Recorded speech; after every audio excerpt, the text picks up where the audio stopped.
Amongst our guests, Robert F. Kennedy Jr. is just getting dressed right now. He wants us to buy a little bit of money. Oh, he is dressed. All right. He also is an independent candidate. As you know, he's going to play a key role with the Trump administration. Should there be a Trump 2 on Tuesday, and should we get a verdict actually on election night? That'll be great. So, Robert F. Kennedy Jr., ladies and gentlemen.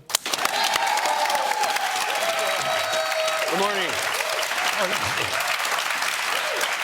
So, I know you've lived a lot of your life in Washington, D.C. What did you make of the fact that the Washington Post announced inexplicably on Friday, we're not going to endorse a candidate?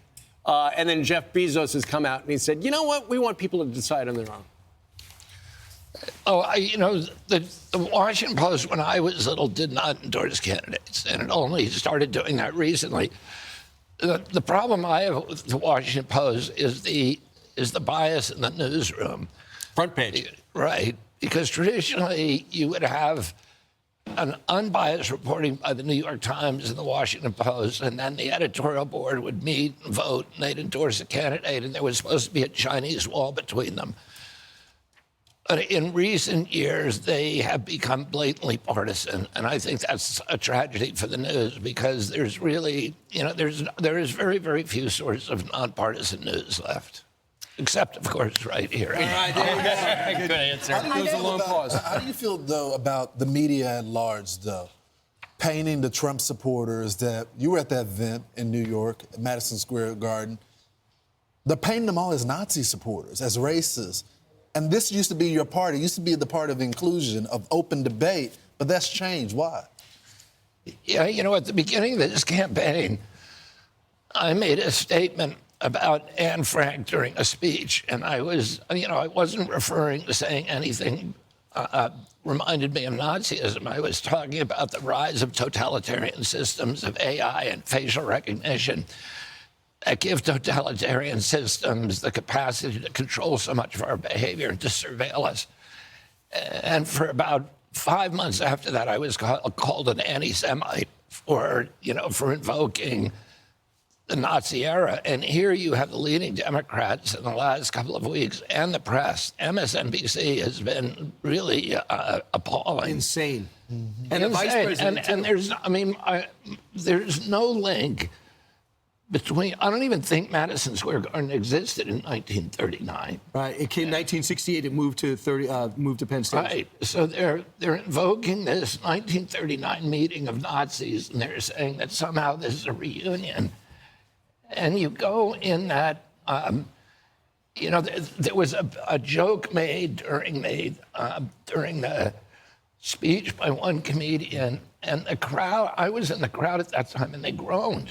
These were not, no one was laughing. Nobody was laughing, and there was so much joy in the room, and optimism, and patriotism, and idealism about our country, and it was the opposite of Nazism, and the need to use that most evocative and explosive and incendiary and poisonous reference.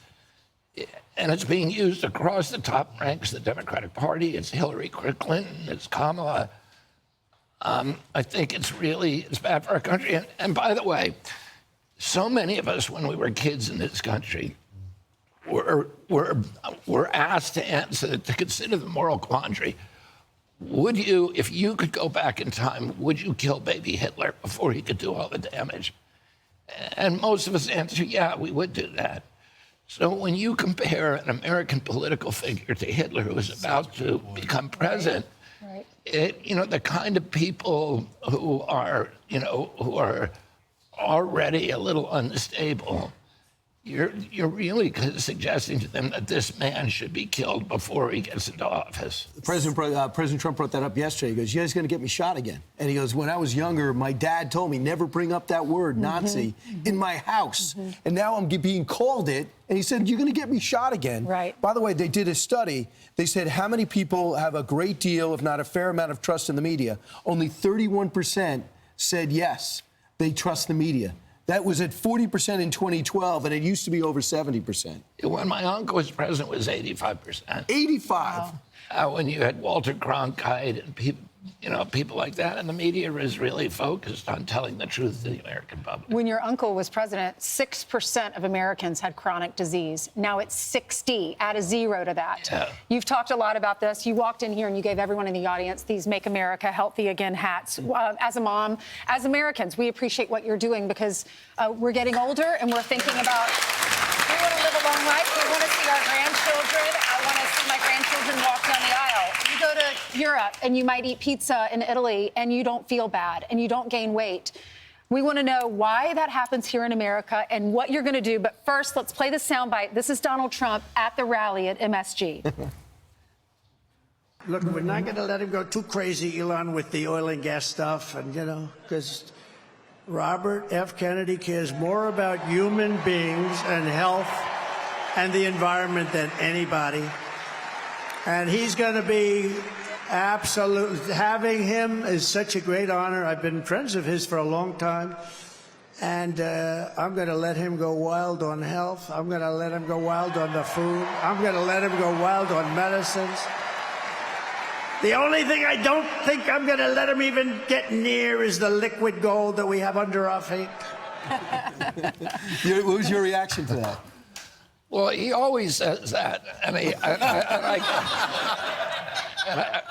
I get it. But what he's right is, we have the sickest children in the world right now. There's nobody in the world that has that. When I was a kid, the autism rate among American children and in 70-year-old men today, in my generation, is 1 in 10,000. In my children's generation, it's 1 in every 34 kids, 1 in every 22 boys. And the diabetes, a typical physician, when I was a kid, would see 1 case of juvenile diabetes in his lifetime, or a 40 or 50-year career.